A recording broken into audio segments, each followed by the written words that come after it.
खुलुमबाय आं प्रमद खाख्लारि नोंथांमोनखौ आंनि चेनेलाव बयखौबो बरायबाय। दिनै आं नोंथांमोननि थाखाय माखासे गोनांथार रादाब लानानै फैदों। अन्नानै भिडिअखौ जोबजासिम नायलां। गिबि रादाबाव दङ गिबि खेबनि थाखाय नेपाल हादराव बर' लाइमोन लिरगिरि गौथुमनि खुंगा 6थि थुनलाइयारि हाबाफारि बर' राव थुनलाइखौ हादरजों लोगोसे गुबुन हादरावबो गोसारहोनांगौनि थांखि सुजुदों बर' लाइमोन लिरगिरि गौथुमा। बर' लाइमोन लिरगिरि गौथुमनि नेपालाव जानो गोनां 6थि थुनलाइयारि हाबाफारियाव गासै 120 लाइमोन लिरगिरि बिथांमोना बाहागो लाहैनो बड'लेण्ड गेस्ट हाउसनिफ्राय ओंखारलांबाय। दिनै फुङाव UPPLनि गाहाय नेहाथारि राजकुमार नार्जारिया साफ्रोमबो लाइमोन लिरगिरिफोरखौ साबायखर बावो आरो थुलुंगाखां होना हाबाफारिया मोजाङैनो जाफुंसार जानांगौनि थाखाय बोर सारस्रि हरो, लोगोसे दै जुस दान होयो। गरेस्वराव एबसुनि मावफुं मेलाव आफादगिरि दिपेन बर'नि सरकारनिसिम गोख्रों हुमखि। मावफुं मेला जोबनायनि उनाव एबसुनि आफादगिरि दिपेन बर'आ गोबां सावरायजाथाय का आयेनखौ मानिया होनना सरकारनिसिम हुमखि होदों। कानि गाइडलाइन आरो रुल्स फैयोब्ला एबसुआ बिनि हेंथायै गोख्रों हाबाफारि लागोन। फैबाय थानाय लकसभा बिसायख'थियाव बर' हारिनि सार्थआव आरो बिटिआर गोजोन गोरोबथानि दफाफोरखौ मावफुंनायाव गोसो होनाय दोलो थामहिनबा बिजाथिनि सानस्रिखौ एबसुआ फिन बिजिरथाय खालामना सोरखौ मदद खालामगोन बेनि फारसे थिरांथा लागोन। बेराफारसे बर' थुनलाइ आफादनि गाहाय नेहाथारि नीलकान्त गयारीखौ लाइजामनि गेजेरजों हुमखि होनायखौ गोख्रों रावै सोंखारियो आरो दुसिनि बेरेखायै गोख्रों गोरा राहा लानो दाबि दैखाङो आफादगिरि दिपेन बर'आ।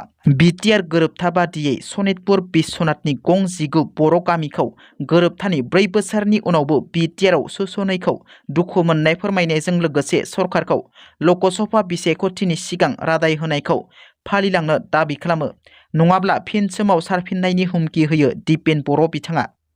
मोनसे गोजोनथाव आरो गोग्गाथाव रादाब, सासे बर'नि फिसाया इन्टारनेशनेल एयारलाइन्स इमारेट्सआव सायख'जादों।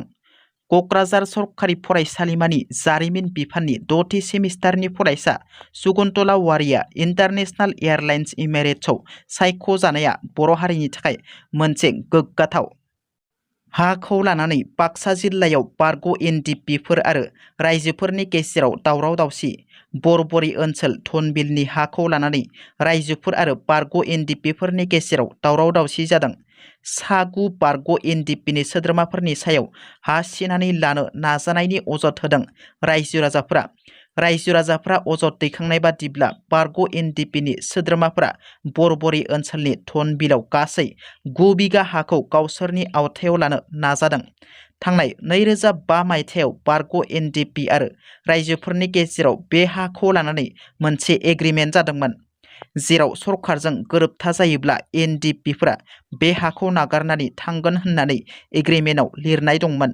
नाथाय सरकारजों गोरोबथा जालांनायनि उनावबो दासिमबो बारग' NDFBफोरा बे हाखौ नागारनानै थाङाखै आरो बे हायाव न' लुनानै थाबाय होननानै रायजोफोरा अजद दैखांदों।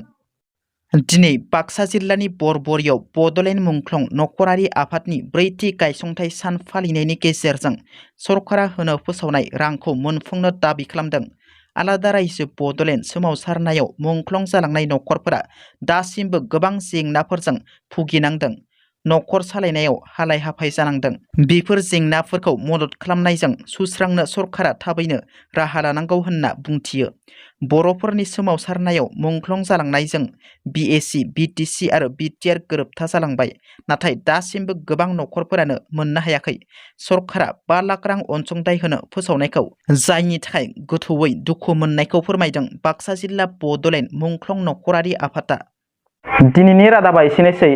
नोंथांमोना जुदि आंनि रादाबखौ खोनासंनानै मोजां मोनदोंब्ला अन्नानै लाइक, शेयार आरो साबस्क्राइब खालामनो दाबाव, लोगोसे बेल आइकनखौ थुनो दाबाव, जाहाथे आंनि गोदान भिडिअआ नोंथांमोननिसिम थाबैनो सहैनो हायो। गोजोन्थों। जै बर' हारिनि।